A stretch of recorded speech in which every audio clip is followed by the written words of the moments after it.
My name is Piper Wood. I am the Member Engagement and Communications Coordinator for WFAN, the Women Food and Agriculture Network. And I apologize, this winter has gotten to me, so I have a little stuffy and I have a little bit of a cold today, but bear with me. You'll get to talk to Cathy pretty soon. So I am so excited to welcome you all to the first event of our first full conference day.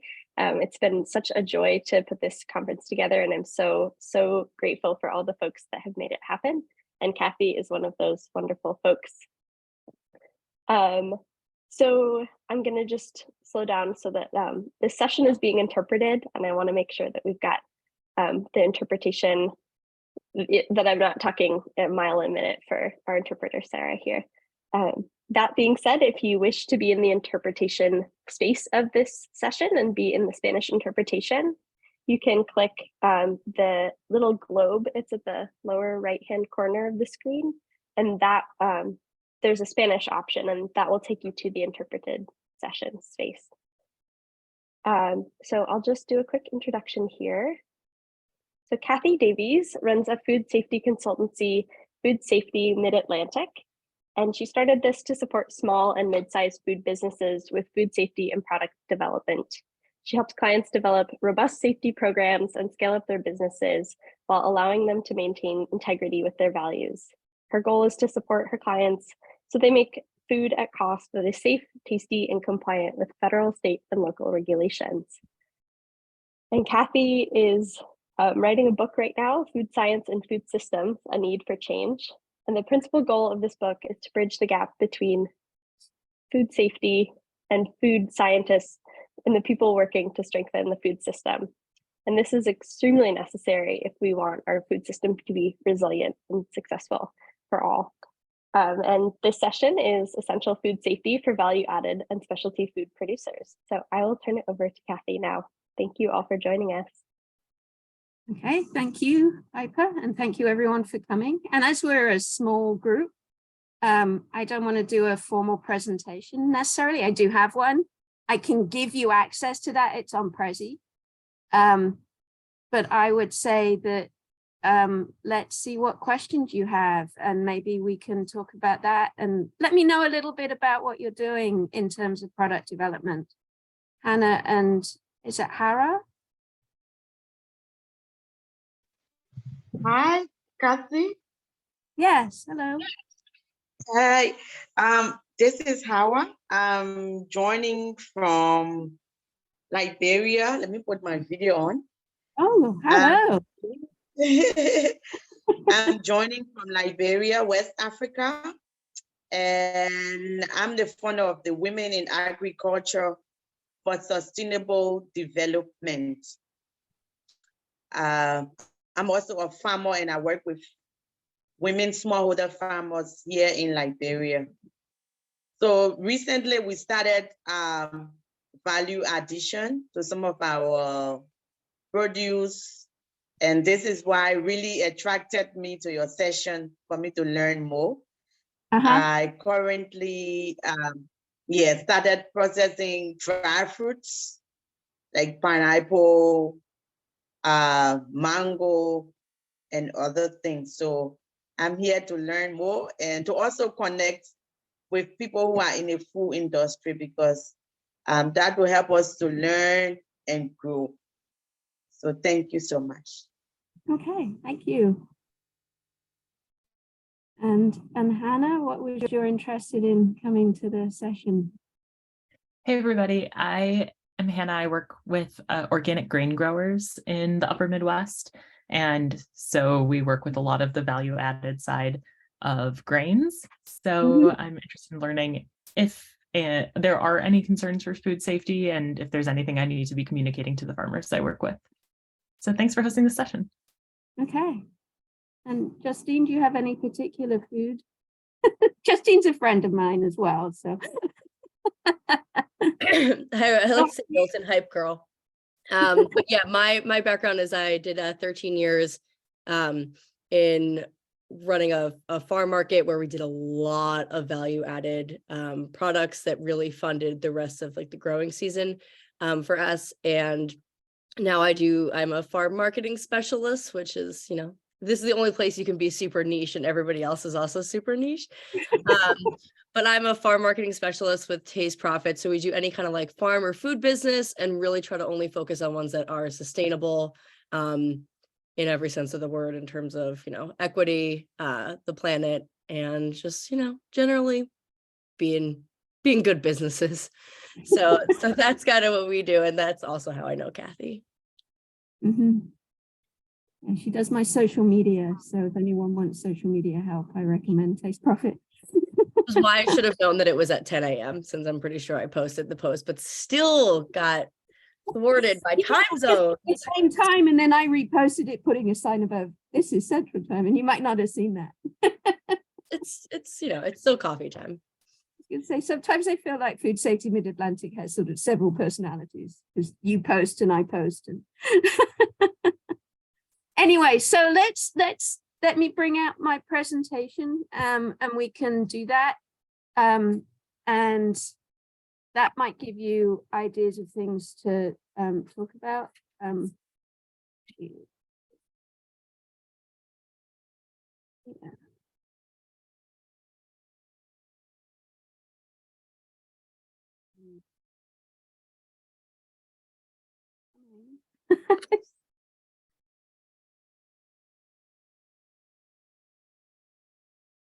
It worked fine on my own Zoom. Anyway, so I have a presentation. Here we go. And the idea is there's 5 topics I want to cover today. And those 5 topics are talking about the recipe, without a recipe or a process, whatever it is, whether it's drying something, whether it's baking something, whether it's canning something, you can't go forward. And we'll talk about a little bit more about that. The next question is, where are you going to make it? I'm particularly interested in this presentation about moving from direct sale to consumer to wholesale. So if you're doing direct to consumer, you might be a cottage industry, you might have a home kitchen, but you might also want to move somewhere else. So we're going to talk about that. And then we start getting into sort of the food safety side of it, which is the prerequisites, making sure that you have a good foundation of food safety processes and procedures. We'll talk about food safety plans. And then finally, we'll talk about the records you need to keep and how to manage those. So starting with the recipe, there's lots of places you can find the recipe, and a couple that, a lot of my businesses have quite often used a family recipe or a recipe that they've taken from online and they've adapted to make a product. And then the other thing to be aware of is that many university extension departments have great resources for you to go to. They'll have tips, they might have recipe examples that they know work under certain conditions, and I'll tell you what those conditions are. And so that's something that's very helpful to be aware of. And then once you have that recipe, you have to test that recipe until you're bored sick of it. Over and over and over again, you need to test it. And then finally, I'm going to talk about the food safety concerns. So just to start with, it's that time of year for me, it's apple time. So everything I think about at the moment is apples. So I put in a link here from Penn State, has a whole article about how to preserve apples. And it gives you tips of how to freeze them, how to can them, how to, dry them and that kind of thing. So it's a good place to go. Other universities will have, and they have other things. Other universities will have tips for other products as well. For Liberia, you might actually want to look at the University of Hawaii, because I know they do similar products that you might have in Liberia. So they may have the mango and the papaya and the pineapple, the drying recipes. The other place I recommend you look, even though it's for home canning, is to look at the USDA home canning guide, because that will tell you if something's an acid food or not an acid food and what to be careful when it comes to canning. But there's lots of resources out there. Unfortunately, they're not all gathered in one place. There's too many in some ways. I mean, I've thought of trying to do that, but that would be a full-time job. There are things for bakers. There's a Bakerpedia that pulls in a lot of tips and helpful recipes for bakers. So just to be aware of that. And then testing it. You want to make that recipe lots of times. Can you reproduce it so it's the same every time? One of the things to be aware of is it repeatable? Does it stand up to testing? Do you want to make it exactly the same every time? Do you want to tweak it? Do you want to make different versions of it? Do family, friends, strangers in the street love it? That's the main thing. Once you've got that stage, it's probably worth thinking about, does it sell?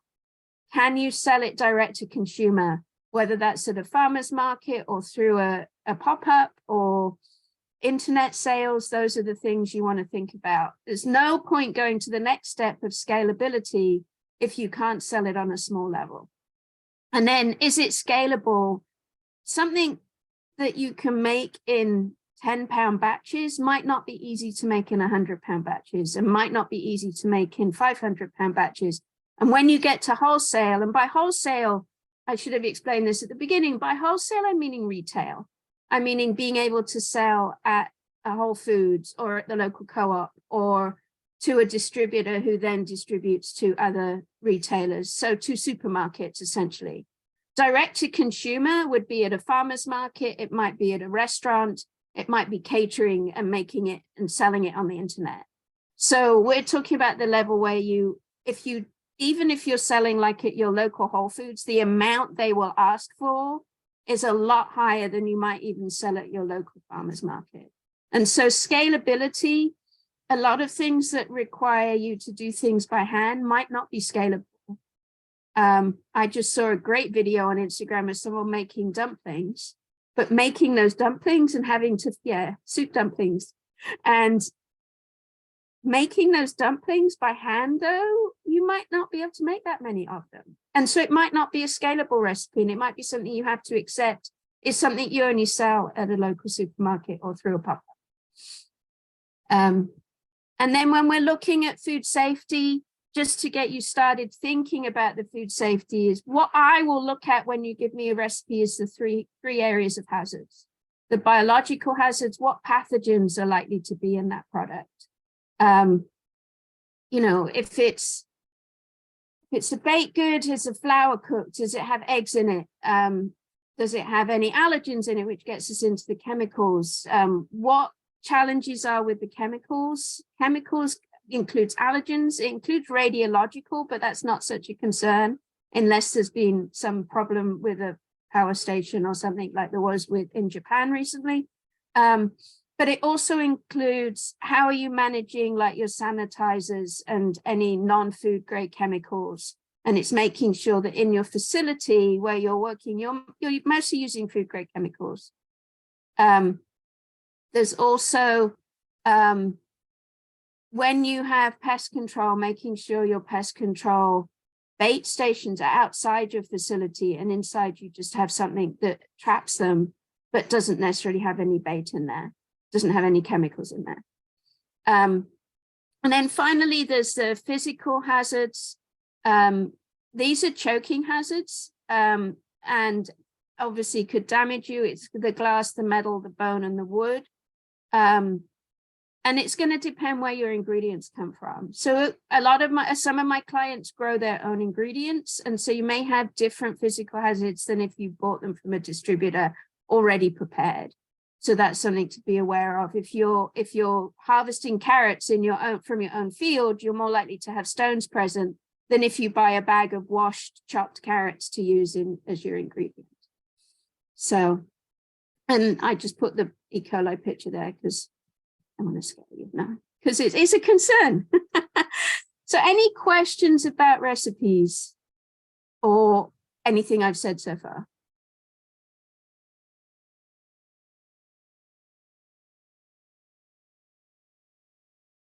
can't see all of you. And I would also say, I think if you put them in the chat, Piper's keeping an eye on the chat and she can pull up questions if they come. I know sometimes when you're hearing information, people will share information and you'll get an idea. And then you'll be like, oh, I wanted to ask this. So, okay. Hawa mentioned in the Huba chat that she's working on pineapple and wants to venture into more healthy snacks. So if you have any related recipe like questions or concerns about that, maybe that would be, and Hawa also can totally jump in here too. I just want to make sure that that came from Huba over to the Zoom. Yeah, I mean, I think it depends if you're, I mean, pineapple is a great one because it's, I mean, if you don't process it, it's still it's a fruit, so it's acid. So immediately you have that acid there in the pineapple, you're going to protect from pathogens. And it's something, I mean, dried pineapple itself is good because you're getting rid of the moisture. Again, I would suggest doing a search around, I'm trying to think healthy snacks with pineapple in. I think just pineapple on its own dried is pretty good as a healthy snack. But you could probably make it into something else or offer it as an ingredient to be added to something else. So,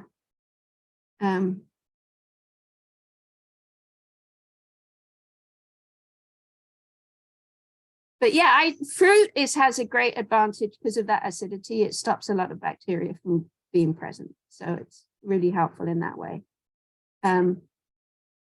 It's when you get into the vegetables that we have problems about that. So moving across to the, from the recipe, so the what, we're now moving to the where. And if you're going to make things wholesale, you essentially have different options. You can make it yourself. Like I said, if you're starting out small, you can make it yourself and you might, certain states in the US allow you to do cottage food industry. I think most of them do these days. Even New Jersey, which was one of the last to have a cottage food law, is now allowing that. It's a bit tricky to get that license from what I've heard because not all the local authorities know it. But there's also a lot of restriction on what can be made in a home kitchen. So one of those restrictions I know for Pennsylvania, for example, you can only make jams and jellies and baked goods. And pickles don't count as jams and jellies. They're a different product. Because you have to acidify them and they're worried that people won't acidify them. So that's just something to be aware of. And if you're interested in that, reach out to your local agricultural health department to get, and I encourage that anyway. Another way of doing this and a good first step for going to a larger produce is to go to a co-manufacturer. But that can be challenging in terms of a lot of co-manufacturers have minimums. And then you also have to manage them in terms of food safety. Not all co-manufacturers are equal when it comes to food safety. And then a final option would be to rent space somewhere or to make a build yourself a commercial kitchen somewhere. So again, you'd have to manage the food safety. You would be making it yourself in a commercial kitchen. And you'd have to make sure that they had a sort of basic minimum when it came to food safety. The one thing that's true for wherever you're making it, you're going to want to have the facility registered or licensed. So federally, for wholesale, you're pretty much quickly going to come under federal regulations. So the FDA or USDA are going to need to register your facility with one or the other. The USDA does meat and poultry, and the FDA pretty much does everything else. If you're still small and maybe as well, you could come under the local or state authority. I have some clients who have the local health department gives them a license, the state gives them, they have to register with the state as well. And then the FDA, they're registered with the FDA, but the state is basically managing the FDA side of things. But whatever happens, the facility needs to be registered as a food producing facility. The other part of this is you need to make sure that, like in restaurants, you need to make sure that the employees have training in food safety handling. So serve safe at a minimum, which is the restaurant training, but also moving up, you might want them to start getting other training as well, particular for your business. You can train them, and we'll talk about that when we get into prerequisite program, because you can train them as well.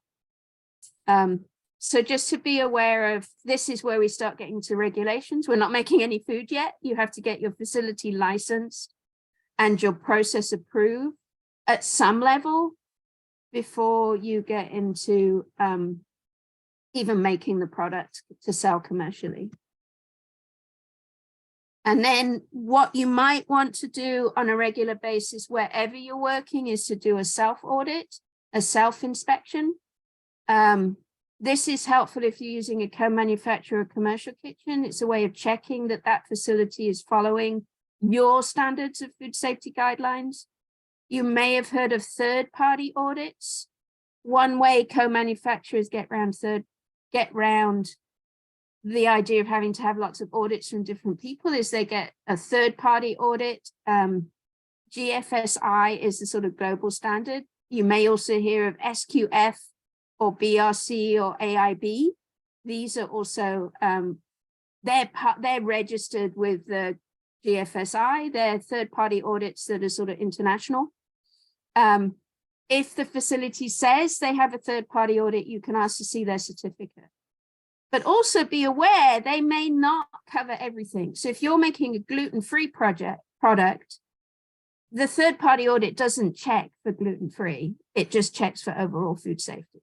So that's something to consider when you're looking at this.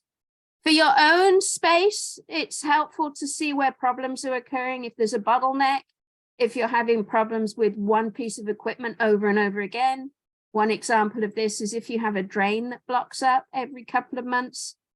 If you do a self-audit, you can make sure that you put plans into plan to have maintenance ahead of time before it gets blocked up. So if you have a drain that gets blocked up, say every 6 months, you can plan to have that drain cleared every 5.5 months so that you don't have to panic when you turn up to the kitchen and the whole kitchen flooded because the drain got blocked.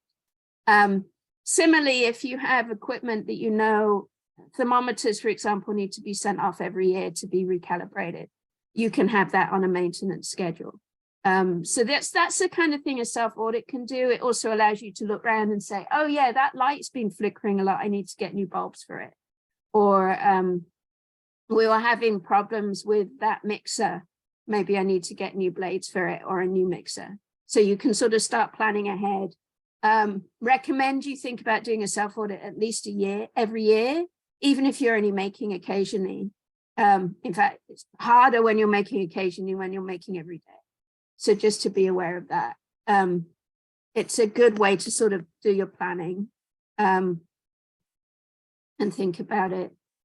And then the other thing to think about when you're shifting from direct to consumer or direct sales that you make on the day and sell on the day is when you're going to wholesale, you have an issue of storage. And storage is one of the biggest problems that everyone has because you're going to have a lot of ingredients and a lot of product. And depending on what your product is, you might need refrigerated storage or you might need freezer storage. So you want to make sure you have it and you want to allow for that. And do you have enough space to keep your products and your ingredients safe? And do you have enough space that if you understand that you have an allergen, that you can keep that allergen separate from the other ingredients? And this is where I'd say, if, for example, you're a baker and you have wheat in all your products, you can discount wheat as an allergen. Obviously, it needs to be on every label, but everything has wheat in it. So it's a sort of standard allergen. But if you have one product where you add almond flour to that baked product, that then becomes an area where you need to be careful with that almond flour and keep that away from the other products that don't have it. So that's where you need to think about your allergens in terms of this. So just to be aware of storage issues that when you're planning on making stuff for wholesale or just in general. And are there any questions about facilities?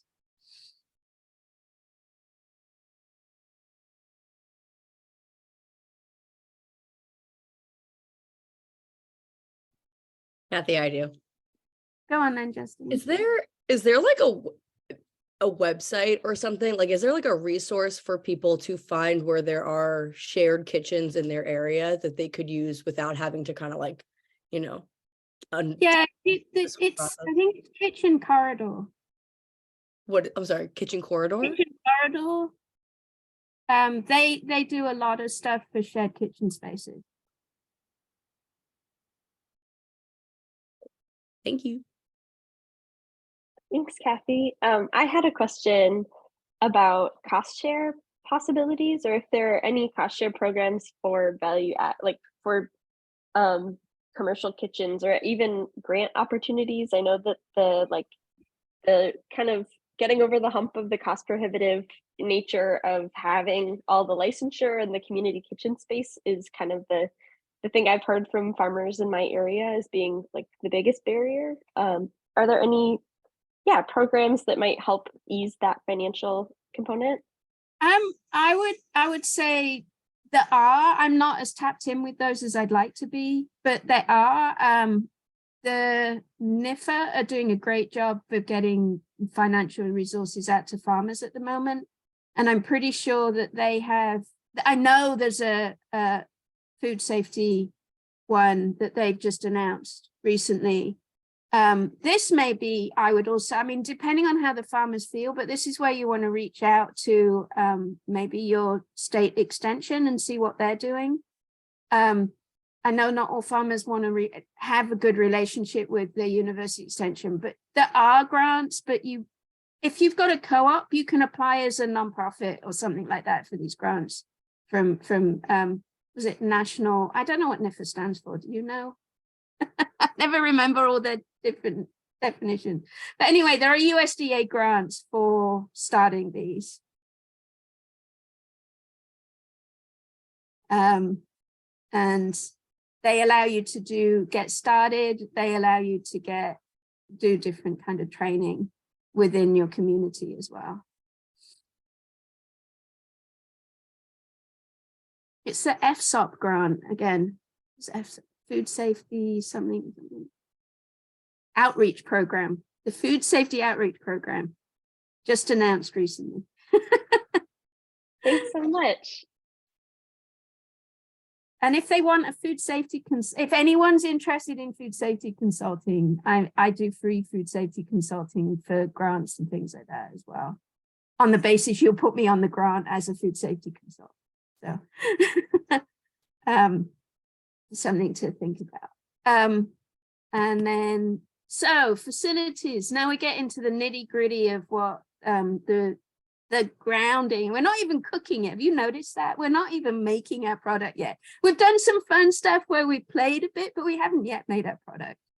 This is the frustrating part of food safety. Prerequisite programs, every small, even small facilities, every food facility needs to have these wonderful things that start your alphabet soup of food safety. So we need the good manufacturing practices, and then from those we need standard operating procedures and sanitation standard operating procedures. And I'm going to go into these a little bit because they're very important. These are your foundation. I think they're the foundation for running a good food business, to be honest, not just a safe one. If you want a consistent, high quality product of which safety is part of it, you need to have good manufacturing practices and standard operating procedures. When you start small, you're making the product and you know the product, but as you grow, you need to have, you'll start employing people and they will do things their way unless you have it written down the way you want it done. So just to be aware of that. So good manufacturing practices are actually part of the Food Safety Modernization Act and food facility regulations from the FDA. I've given the link to that. I'm not going to go into the regulations today. That would be like a whole other topic. But essentially good manufacturing practices, or you'll see them written as current good manufacturing practices, are the policies and procedures to ensure that your facility runs smoothly and that you make your product safely and of high quality. The FDA provides ideas of these, and it's always a good place to start. And they have guidelines for a lot of these. So I use those when I'm putting these standards together for my businesses. The areas you want for good manufacturing practices, use your personnel. What are your personnel practices? What training do they need? Are they trained into hand washing? What clothing should they wear? What can they wear jewelry? Should they wear hairnet? Should they wear gloves? All of that is part of your good manufacturing practices. Your facility itself is part of the good manufacturing practices. They talk about the design and construction of a food plant. And this can be a problem if you're adapting an old building. But if you're building new, you can build and design for a facility that is food grade. But if you're adapting, you quite often have to put up materials in place to make sure that it's a food grade sort of surface. So one of the challenges is that you want to make sure there's no cracks in the walls so that no pests can sort of live there and get in. And you want to make sure that it can be cleaned easily. So it can, with bigger facilities, it could be sprayed down. And the walls can be wiped down really easily. You want to make sure that all the lighting is covered with is either shatterproof bulb or has a shatterproof cover on it. Last thing you want to have is a bulb blow and then all that glass get into your product. Part of GMPs is the maintenance of the grounds, making sure that there's no weeds that could harbor pests. And pests typically are rodents, birds, and then cockroaches and other insects. So maintenance of ground, you don't want standing water because that encourages mosquitoes and things like that. You want to make sure the trash bin, if you have a dumpster, that's kept covered. And then the design and maintenance of plant equipment. More and more, the recognition is that you need to have equipment that can either be completely broken down and sanitized all the way through, or it can be cleaned in place and sanitized. And this came to light with the cantaloupe outbreak a couple of years ago, where they were using, to clean their cantaloupe, they're using a piece of equipment that had been used to clean potatoes. And it was hard. It actually had biofilms on it that contained listeria, but there was no way to take the equipment apart to get in to sanitize the areas where the soil and the dirt were helping those biofilms exist. So that's why we ended up getting listeria in the cantaloupe. Part of your good manufacturing practices should be sanitary operations, and also how you're going to how you're going to sanitize, and then how you're going to make sure your facility is sanitized. They're sort of like two separate things. And then the final one is the production and process controls during the production of food. So how are you going to make the food? And we'll talk about this a lot more when we do the food safety plan. But how are you going to make sure that you're measuring, that the temperature is right, that the acidity is right, that the surfaces are cleaned before you chop something on it and things like that. So that's part of what GMP should cover. And do have an example here. So I'm going to go to that. And I can give you access to some of these. Give me my computer. There we go. This one is an overall sanitation policy that I adapt for each client. You can see here that we have different areas. Let me just make it a little bit. And we have a general policy of what the company is going to do. And then we have different areas that we just talked about. So we have personnel and some of the policies that we have for personnel. And if you use something like this, you need to adapt it for your business. And then we have chemicals. So if you're using chemicals, especially for sanitation, how are you going to maintain those chemicals, but also how you're going to maintain some of the ingredients as well. So, and then we have the sanitary maintenance program. How does that carry out and what happens and how's that put together? Sanitation operating procedures, how these put together, and what happens, this key one here is if not followed, what will the corrective action be if that takes place? If that doesn't take place, what will happen?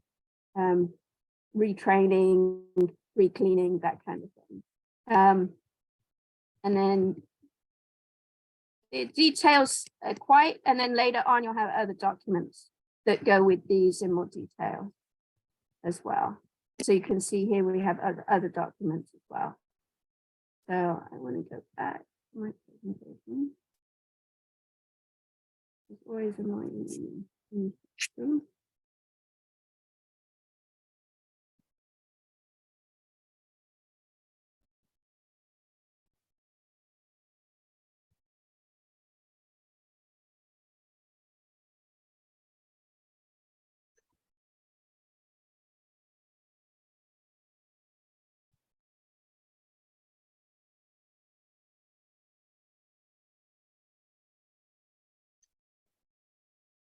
No, but I'm sorry, I'm going to come out and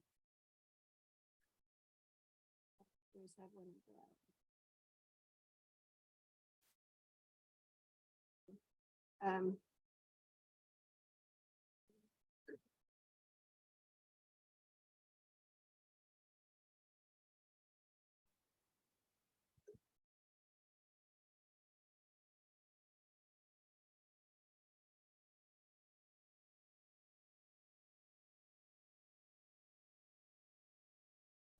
yeah, so that's an example of a good manufacturing practice. That's like an overall policy of sanitation for a facility. And I will share this with you, the presentation with you. I'll put a link in the chat and also in the WOVA so you can access this and access them. And then next is the sanitation operating procedures and the SOPs. These are instructions on how to carry out a task, and they must be followed exactly the same every single time. Just to be aware of that. And so you want to, I mean, you can get a lot of these online, but you need to rewrite them for your own facility. And later on, if we have time, I have an example, and this is an example here, but I'm not going to go to it now because of time. But I have one. I can give you a template that you can adapt for your own use. But you want to make sure it's for your facility. So even if you take something from online that tells you how to do something, make sure it applies to your own facility. And any questions about GMPs and SOPs and sanitation SOPs?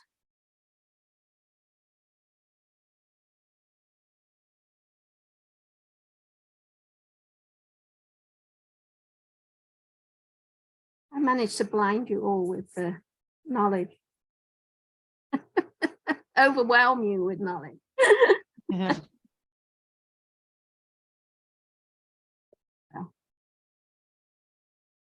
So if there aren't any questions about this, and do keep the ideas in your head, and then you can bring them at any other point when I ask a question. We have 2 more topics to cover, and then we can chat about food safety and processing.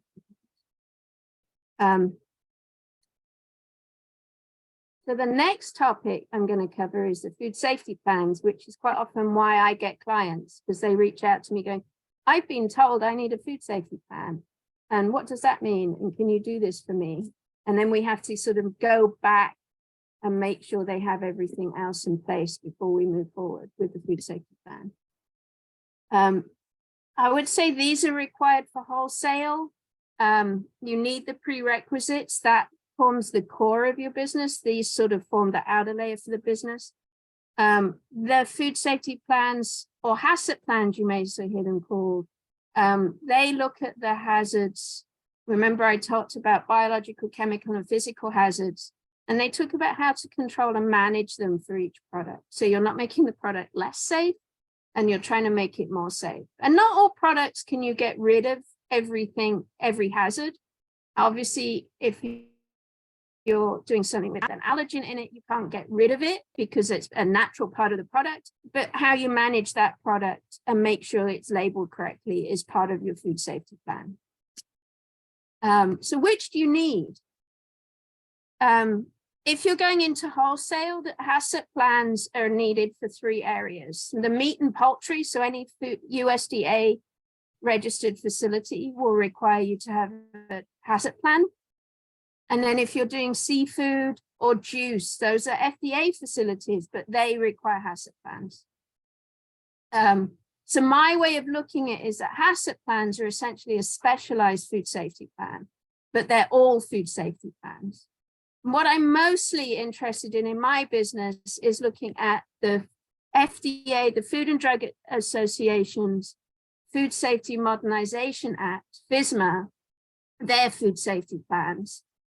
And I'm looking at those that follow the preventive control of human foods.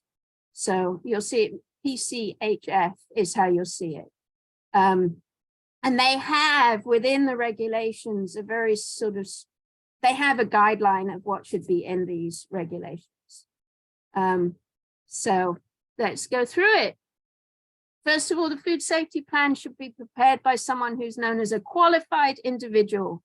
And that means preferably they've taken the preventive control for human foods course that's offered, and that they have the training and the background in food safety as needed.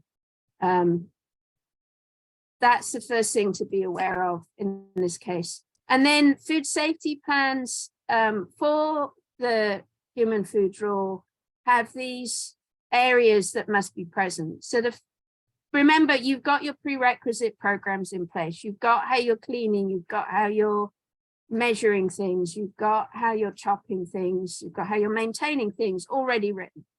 On top of that, you're then going to do a hazard analysis. You're going to look to see what biological hazards, what chemical hazards, and what physical hazards are present. A lot of that requires prior knowledge of what's been in an outbreak and knowledge of the actual food stuff itself. So if it's an acid food or if it's a low acid food, if it's if it has oxygen present, if it has preservatives present, then from that knowledge of the hazards, you look at how to, it's called a preventive control. If you're doing a HACCP plan, a hazard analysis critical control point, it's called a critical control point. The difference between the two is a critical control point is the last step that something is controlled. The example always given is if you're sieving something, say to remove stones and rocks, it's the last sieve would be the critical control point because it removes the smallest pieces and it's the last time stones would be controlled. For the human foods rule, each of those sieves is a preventive control because it's controlling different steps at different times. So that's the difference between a preventive control. The other thing is critical control points are always processing controls. So it's always going to be something like a sieve. It's always going to be something like temperature or pH or water, moisture content, water activity, that kind of thing. Preventive controls can also be supply chain controls. So making sure your supplier gives you a safe product. And it can also be a sanitation control.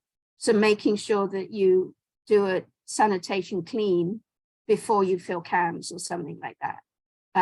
So there's two different areas.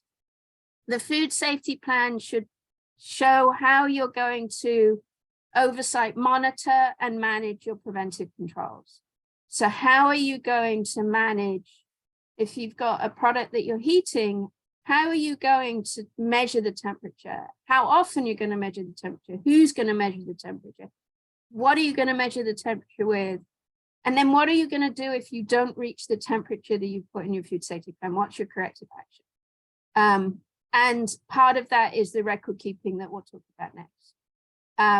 The next step of the food safety plan for FDA is to have a supply chain program. A lot of small businesses I work with use the local supermarket as their supply chain. As you get into wholesale, that is not cost effective. And you want to start thinking about going to a distributor, going to a place where you can buy in bulk. And you want to decide how you're going to, you want to decide what your criteria is. Do you need a letter of guarantee or a certificate of analysis every time you buy an ingredient? And that might be a cut point. Do you need to make sure that it's a dairy-free product every time you buy it? And can you guarantee that? Can you get that guarantee from the distributor or the supplier? These will be things that you'd put in your supply chain program. Do note that you can have sort of secondary suppliers. So if you're in a situation where you suddenly run out of something, you can put, you know, the local BJ's or the local supermarket, the, you know, Sam's Club, BJ's, even, you know, Giant or Coke, whatever your local supermarket is, Target, as a backup. But just make sure it's listed as a backup. And then the final thing is a recall plan. We always hope recalls are never going to occur, but they might not be our problem. They might not be our responsibility. It may be one of our ingredient suppliers. There was a recent case where someone had an allergic response to something. I can't remember what the ingredient was. I think it was sugar. But it was like it had gone through, the way it had been processed meant that it had been processed in a facility where milk powder had been made. And this sugar contained dairy. And the company selling the sugar didn't guarantee it was dairy-free, was milk-free. And so there was a whole chain where the final people selling it had said that it was dairy-free. And so there was a whole recall that had to go. Point out that allergens are a real problem when it comes to recalls. Something like 1/3 of all recalls are caused by mislabeling because an allergen hasn't been put on the label. Not an extreme situation or something like that, but quite often it's just you switched over processes, you switched over batches, and you forgot to change the label. So you're making a product that doesn't have nuts in it, and then the next product you made has nuts in it, and you didn't, as it goes down the line and vast amounts, you didn't notice that the label hadn't changed. So you need to put systems in place for that. And so then you have to do recall. So you have to, with a recall plan, the idea is to have it set up so you're not panicking. When you get the notice that something's a problem, you need to be able to sort of, oh, here's my recall plan, here's the checkoffs. So just be aware of that. And it could be as simply as I'll call the products, I'll send out a press release, here's a draft of the press release, here's who I need to contact. So just to be aware of that when you're putting the food safety plan together. That's a lot of information very quickly. I should point out the training that you do to do FDA human foods, food safety plans is like a week long. So I can't cover that in 90 minutes and I don't want to. I mean, but I'm there to help you if you have questions as well. So are there any questions?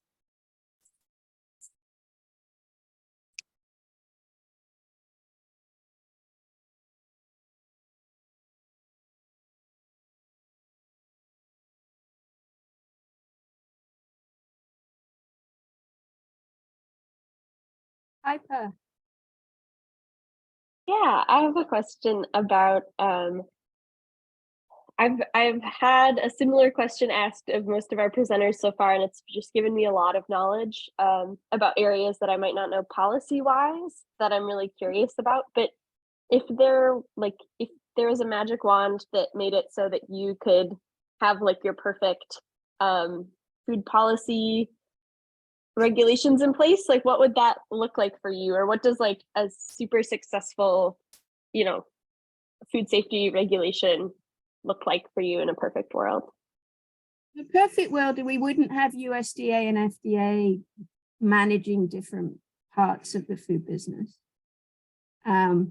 Perfect world, we'd do something to clean up the confusion between the different local, I mean, it can be county, it can be city. They have different regulations. I'm in Cumberland County, but one of our cities, Vineland, has completely different regulations to the County Board of Health. They might be better, they might be worse. They just have different regulations. And it's really, really confusing for anyone getting into even just direct sales, because you don't know, sometimes you don't know where you are. I had one client living in a different county in Pennsylvania and she didn't realize. And she ended up having to go to a different Board of Health or county health department than the one she thought she was in. And it was just, so there's a lot that I would love to see changed about food safety. Does that answer your question? Yes, thank you. So the last topic I was going to cover is record keeping. And it's something I think none of us are very good at. I dream of being good at it, and I realized 3 weeks later that I haven't done it. So let's look into record keeping. So everything you do in a food facility for sale has to be monitored, verified, and validated. When you get an inspection from your local or your state or the federal, a lot of federal inspections now are done by the state, so sometimes it's hard to know which they're doing. But, or if you get an audit from your, say you're selling to a local co-op and they say, we want to see your facility, they're mostly going to be interested in your records. Yeah, they'll look at what you're doing now, but they're going to mostly be interested that you're keeping your records, because the records tell a history of your facility. They sort of say what you've done and what you're following and what you're doing. So this means it's really important to keep your records in a way that means that you can find them. I mean, that seems fairly obvious, but you could end up with my favorite picture of the pile of papers, and maybe you're the person who can put your hand in and pull out the right paper from that pile, but I'm not. I mean, it take me a bit of time to be able to go through that pile of papers and find exactly what I wanted. So I do something called document control. I essentially use a Google Sheet. For each of my clients gets a Google Sheet, and we list all the documents I prepared for them on that sheet. It's their sheet and the documents are theirs. And the advantage of a document control register is on Google Sheets or an equivalent is that you can link to them. And even if you change the name of the document, you can still find it through the link on the register. One thing to be important for food safety regulations and inspections is you want to make sure that all documents are dated and named, so you know what's in them and what version they are. You're going to be writing a document and then something will change and you'll have to do revision of that document, and you want to make sure you understand that it's a revision. And what I like about the online programs like Google Docs is you can save the version history within the document. And I also provide a naming matrix, but I think naming matrices are very personal. But just something simple like having P for policy and procedure, or F for form, or M for messages, C for correspondence, R for recall, or something like that could really, really help you do that. And then having some other kind of system like putting new if it's new, or revised if it's revised, even though that's not as obvious when you're not rewriting a document. I would also say that when you have a final version of the document, you want to save it like as a PDF where you never touch it again. You might not use it, but you want to have approved documents in a separate folder that you can pull out, sort of like the neat copy, I call it, like when you do homework and you do it all rough and then you make a neat copy to hand in. And that needs to be signed by the senior manager of the facility that you're working at, say, yes, this is what we're following.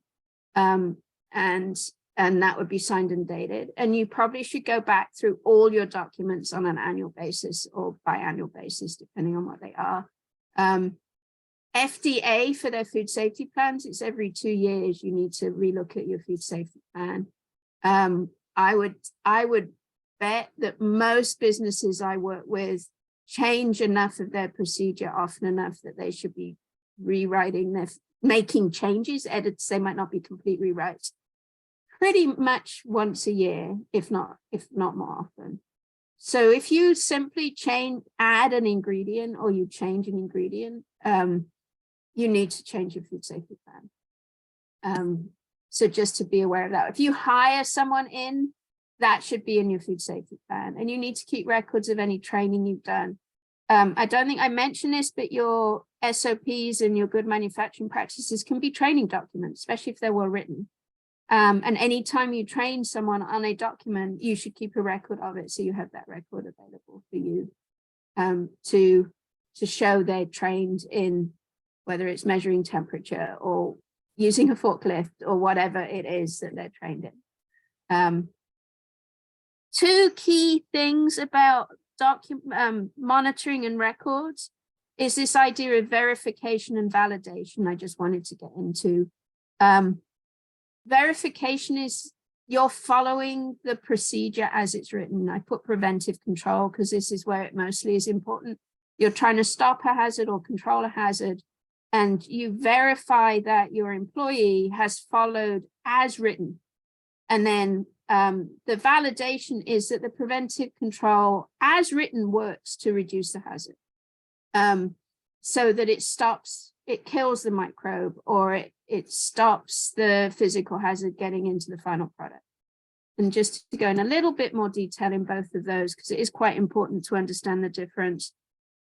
Verification is you visually checking your employees have washed their hands, that you check that before you use them, you check that the thermometers are working properly. And that's when you put them like in the ice bag or in the ice water or the boiling water to see that they're reading correctly. FDA requires that all paperwork is signed every 7 days or within 7 days of using it. For a lot of small businesses, that means every time you make a batch, because you might only make a batch once a month or something like that, you want to verify that the work has taken place. So just to be aware of that is part of the regulations. And you should just sign and date whenever you finished with the batch. Validation is a little bit different. Validation needs independent confirmation. So this could mean that you need to send your product to be tested to an outside lab. A full validation would be sending it out to someone to actually sort of see if your process works. And they would put in a mimic of the pathogenic bacteria and see if it's killed or survives the process. That's really, really expensive. Another way of doing that is to send a sample each time you make the product to be tested to see if pathogens are present or not. For shelf-stable products, you can have something called a schedule process. And there's people at different organizations. I usually refer people to Cornell's Food Venture Center for process. They're called process authorities. They have further training to understand the process and the risks. And they will give you a sort of letter certificate to say if your product is shelf stable or not. And by that, I mean jams and jellies, peanut butter, that kind of thing. So pickles could be validated in that way. And then monitoring, what different kinds of monitoring can you do? Like I said, you can be visually checking that your employees wash their hands properly. You could be using instruments such as using a thermometer to check the temperature when you're thermally processing, when you're heating something. pH, if you need to add acid. to acidify a food. You could test it, you could send a sample to a lab. And then there's environmental monitoring, which is a check for the presence of microbes in particular, but you can also use it for allergens, which is essentially testing to see if your sanitation process works. So just to be aware of that. That will become more important the bigger you get. I think when I say we, the food industry discovered that salmonella survived in flour. It doesn't grow, but it lives in a dry environment, such as a bakery, because of environmental monitoring. Until environmental monitoring was a standard procedure in food facilities, there was the assumption, I say we, I wasn't part of the conversation, but there was the assumption that bacteria didn't survive in a dry environment, and they weren't even present. And then as we started doing environmental monitoring, that's how we know now that flour is actually quite a risky product, because Salmonella, E. coli, Listeria can live in the flour, not growing, just sort of existing and hanging out. And then the moment water and fat and oil and you make cookie dough, they start growing again. And that's why we started getting the outbreaks from cookie dough. So just to be aware of this, this environmental monitoring thing will be in your future as you grow, even if you don't need to do it now. And I think that's it. I'm going to stop sharing because it's easier for me to see you all. And see if there's any questions or anything, any recaps.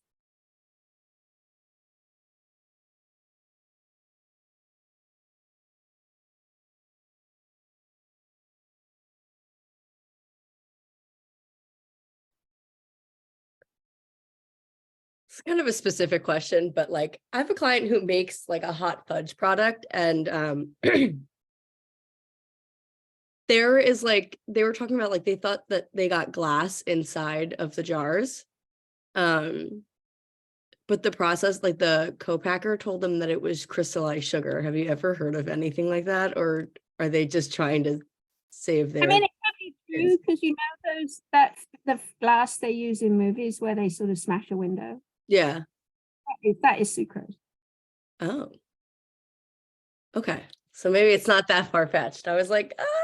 It's not that far-fetched. Okay. So, yeah, no, it's not that far-fetched. And I see that Katie asked a question about helpful resources. And I realized I did skip before the end of the presentation to link to my newsletter, because that gives you a infographic that essentially is what I just told you as a checklist. So I don't know, Justin, if you can find that for me. The other one I want to link to is a new resource that just came up from I'm part of the Northeast Sustainable, Northeast Center for Advances in Food Safety. And they just came up with this toolkit for value-added producers, especially the small and medium-sized ones I work. So Katie, I think you'd find that really, really helpful to share with your folks who want to get started. The other thing I want to offer is if you go to my website, you can sign up for a free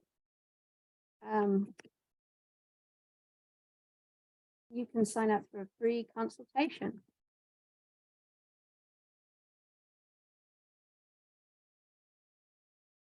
And I would also say, oh, thank you. You can sign up for my newsletter there as well and get the infographic. But you can sign up for a free consultation, and you can also give my name to other people. I'm thinking Katie and Hannah, you both talked about having people who you work with. I do have a referral program, so we can work something out so that if you refer them, maybe we can give them a discount, or you can get, I mean, we talked about swag, but I don't really do swag. So a gift card or something. We looked into swag for businesses. It works if you're a food business. It doesn't really work if you're a consultant, because I don't have a shop. So it's not like you can go to my shop and get 15% off something because I don't have it. So I do run a food safety consultancy, to tell you this a bit. I have 20 years of working as a food chemist in particular in academia. And then I started as a food safety consultant 4 years ago now. And I've been working with small businesses in the Mid-Atlantic, New England area. I've even consulted with people out in California as well. So I'm not geographically bound, especially as I've discovered in the pandemic. I really only need to see my clients like once or twice, but I do need to talk to them a lot. So any questions? I have another question. So it says in your bio that you're writing a book. Can you maybe just expand a little bit on what that book has in it, or maybe what that process has looked like, how it's evolved for you? Only if you want to. I know that is sometimes a touchy question for folks that are mid-book writing. I'm in a good place because I just finished the rough draft. I mean, it's nowhere near finished, but I just finished the rough draft. Just before Thanksgiving, I realized that I was now getting into the second draft. So I needed to start working. So I'm on a pause from it. I started this, so I gave a conference presentation at the Association for Human Foods and Values conference. If you guys don't know about that, I'm happy to share a link. It's a great they were great organizations. And Jonathan Deutsch was there. He's a professor at Drexel. And Jonathan and I knew each other because I've been in that Pennsylvania area. I've been a faculty member at University of Delaware and at Del Val. And so I knew Jonathan, but I gave a presentation a couple of years after I started my business about why I shifted from academia to being a food business consultant, a food entrepreneur. And essentially it came down to food systems. While I was at Del Val, I got involved with the Bucks County Hunger and Nutrition Coalition. And I realized that food science didn't have anywhere in its curriculum where it talked about the effect of being a food scientist on the food system. And yet we had so many, even in Bucks County, which is one of the richest counties in Pennsylvania, there were like 50